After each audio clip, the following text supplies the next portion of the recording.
और कानपुर में ट्रेन को डिरेल करने की साजिश बेनकाब हुई है। ड्राइवर के सूझबूझ की वजह से हादसा तो टल गया, लेकिन सवाल उठ रहे हैं कि आखिर रेलवे के सिस्टम के साथ कौन खिलवाड़ कर रहा है।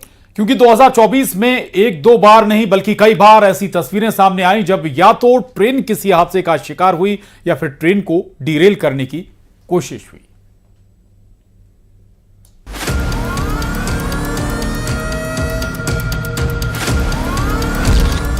रेलवे ट्रैक पर सिलेंडर,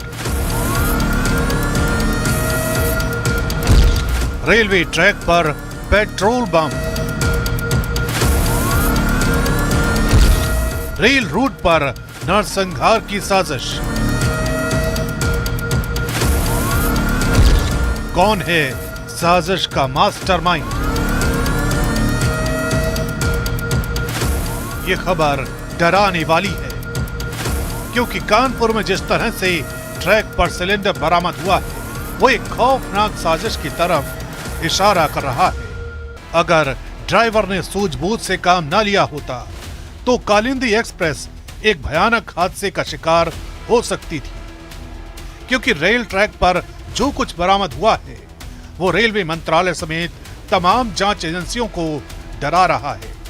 क्योंकि ट्रैक पर सिलेंडर के अलावा कांच की एक बोतल भी मिली है जिसमें पेट्रोल भरा था। इस बोतल में पलीते जैसी चीज भी लगी है।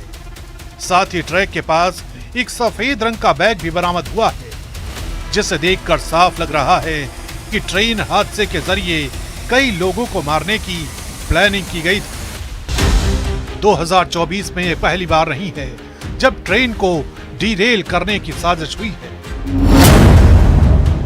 सबसे पहले 14 जनवरी 2024 को ओडिशा के संबलपुर में मुरी एक्सप्रेस को यूपी के कौशाम्बी में डिरेल करने के लिए षड्यंत्र रचा गया था। उस दौरान पटरियों पर पत्थर मिले थे। 29 जनवरी को मेजा ऊंचडीह रेलवे स्टेशन के बीच मांडा रोड पर रेलवे ट्रैक पर कंक्रीट का ढक्कन बरामद हुआ था, लेकिन मालगाड़ी से टकराकर उस ढक्कन के 2 टुकड़े हो गए थे। 1 मई 2024 को रेलवे ट्रैक पर 100 किलोग्राम का पत्थर बरामद हुआ था। उस दौरान नैनी दून एक्सप्रेस डिरेल होने से बची थी, क्योंकि पत्थर ट्रेन के इंजन में फंस गया था। 1 अगस्त 2024 को एक यूट्यूबर रेलवे ट्रैक पर पत्थर और सिलेंडर रखकर वीडियो बनाने के आरोप में गिरफ्तार हुआ था। 23 अगस्त को जोधपुर में वंदे भारत को डिरेल करने की कोशिश की गई थी। तब सीमेंट ब्लॉक के जरिए ट्रेन हादसा करने की कोशिश हुई थी। इसका ठीक एक दिन बाद यानी 24 अगस्त को भी ठीक उसी जगह सीमेंट के 2 ब्लॉक बरामद हुए थे। और अब कानपुर में जिस तरह से सिलेंडर और पेट्रोल से भरी बोतल बरामद हुई है उसने हर किसी को चिंता में डाल दिया है। एक सिलेंडर डैमेज पोजीशन में मिला है और कुछ और मटेरियल भी ऑब्जेक्टेबल मटेरियल मिला है।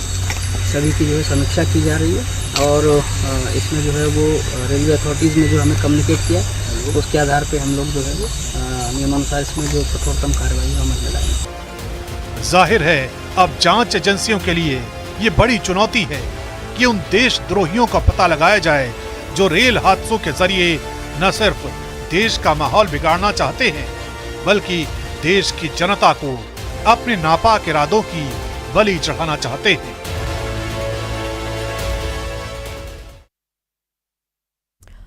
यूपी में